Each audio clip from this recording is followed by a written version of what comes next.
Bienvenue tout le monde à Jeunesse Express. Aujourd'hui, je vais vous faire un bref résumé de l'improvisation à Chanoine-Baudet. Suivez-moi. Et maintenant, je suis en compagnie de Catherine Legault, entraîneur de l'équipe d'improvisation de Chanoine-Baudet. Salut Catherine. Tout d'abord, j'aimerais savoir qu'est-ce qui t'a poussé à donner ton nom pour être coach de l'équipe cette année? En fait, c'est la 3e année que je coach. Donc, pourquoi j'ai donné mon nom il y a de cela 3 ans? C'est parce qu'il n'y avait pas de coach. Je suis venue pour une suppléance. Moi, je suis prof de maths de formation. Je suis venue à l'école pour une suppléance. Puis, un ami à moi m'a dit ouais, on cherche un coach présentement dans l'école. J'ai dit j'ai déjà fait de l'impro. J'ai jamais coaché, mais je pourrais essayer. D'accord. Et cette année, vous avez combien de tournois à votre équipe et où ils se situent? Les plus jeunes font 3 tournois. Il y en a eu un formateur qu'on a fait en fin de semaine passée. Il y en a d'autres qui s'en viennent. Puis les plus vieux, donc l'équipe des juvéniles, ils ont plus d'expérience. Ils font 2 tournois de plus. Donc, ils en font 5 au total dans l'année. D'accord. Et qu'est-ce qui vous pousse à aider les jeunes dans ce domaine? Mon Dieu, c'est tellement le fun de les voir évoluer. Moi, principalement, là, c'est si tu voyais la différence juste dans leur vie quotidienne, comment ils se déplacent dans le corridor, comment ils interagissent avec les gens. Ça les dégêne sur tous les aspects de leur vie, pas juste sur ces aspects de leur vie, pas juste sur scène, pas juste sur l'improvisoire. Puis je m'attendais pas à ce que ça les fasse évoluer tant que ça, mais je réalise que ça les rend plus habiles, plus sûrs d'eux. Ils ont plus d'amis déjà à la base, que ce soit du monde d'impro ou à l'extérieur. Ils sont plus confiants par eux-mêmes, ils sont plus capables d'interagir avec les gens, d'être en réaction. Ils sont beaucoup moins gênés puis refermés sur eux-mêmes. Puis juste ça, moi, je trouve ça super intéressant, super stimulant. À chaque fois que j'ai des nouveaux jeunes qui embarquent, j'ai hâte de voir qu'est-ce qu'ils vont être quelques années plus tard. Puis c'est vraiment le fun, là, si tu savais. Tu peux être en train de dire « Hey, là, les débats, ça n'a pas rapport. » Franchement, tu sais, sans nécessairement faire ton prix de trame, quitte à te dire « OK, je vais essayer de créer une complicité avec mon... Nicolas, je te parle. OK, je vais essayer de créer une complicité avec mon public, je vais essayer d'aller le regarder une fois de temps en temps.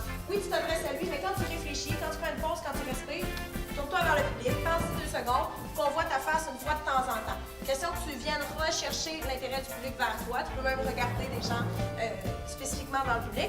Puis évite de jouer avec tes poches. Là, tu avais quelque chose dans tes poches, tu joues avec. On évite ça. Good? Parfait, allez-y. Pourrais-tu me parler plus en détail du TPI? Ben oui, le Félix. Le TPI, c'est le tournoi provincial d'improvisation qui se déroule à Saint-Pascal. On accueille des équipes de Gaspé à environ Montréal ou Québec. Ça dépend de chaque année. Puis c'est un gros tournoi organisé avec les joueurs d'ici puis les professeurs d'ici. Quelle est votre principale passion pour l'improvisation? Ma passion, moi, c'est de lâcher mon fou dans l'improvisation parce que c'est une place où est-ce que tu peux faire ce que tu veux sans te faire juger.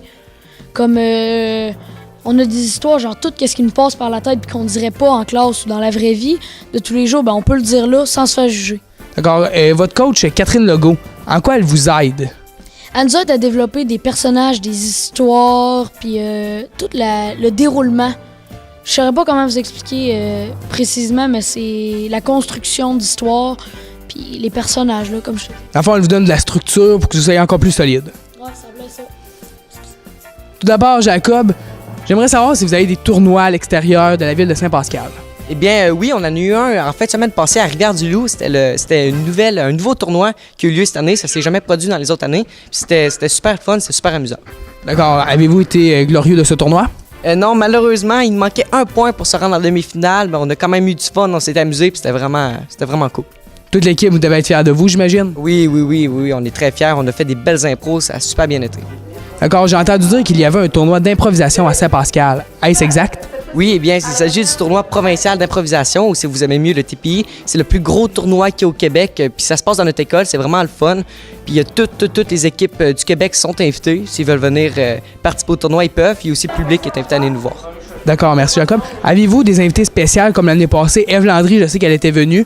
En avez-vous un autre cette année ou pas présentement? Mais pour l'instant, je ne suis pas tenu au courant vraiment de ça, mais il va sûrement avoir quelqu'un d'autre de grand qui va venir. D'accord.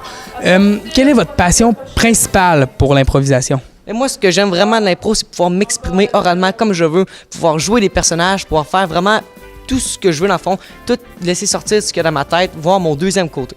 D'accord, on a vu de quelques vidéos de vous que vous êtes assez expressif et vous ne vous gênez pas pour mettre votre petite grain de sel. Donc, comment faites-vous pour avoir des idées aussi rapidement? Dans le fond, il faut vraiment t'ailler puiser dans le fond de toi pour trouver les répliques. Il faut vraiment que tu prennes soin dans ton personnage, puis avec ça, ça va te faciliter à trouver des idées. D'accord. Merci, Jacob. De rien, ça fait plaisir. On est en présence de Jean-Jacques, joueur de hockey professionnel. Alors, Jean-Jacques, explique-nous un petit peu ton parcours. Ben, tu sais, j'ai commencé, j'étais pee-wee, j'ai joué dans le B. Fait que là, tu sais, tout le monde riait de moi. Fait que là, après ça, j'ai essayé de monter plus haut. Je suis monté dans le bantam, j'ai réussi à faire du 2, ça. Mais tu sais, je patinais pas drette. OK, mais mettons que tu parles pour le commun des mortels, là. Utilise-nous des mots simples. T'as commencé petit, puis maintenant t'es rendu grand. C'est ça, je comprends. C'est ça, je comprends, Jean-Jacques. Ouais, c'est pas mal ça qui s'est passé, mais tu sais, j'ai encore un cœur d'enfant. Mais je patine encore tout coulage que quand j'étais jeune. Puis je parle encore aussi tout coulage, comme vous pouvez bien remarquer. Fait que c'est pas mal ça. Puis là, je suis monté en LNH. Puis là, j'ai joué avec Maurice Richard.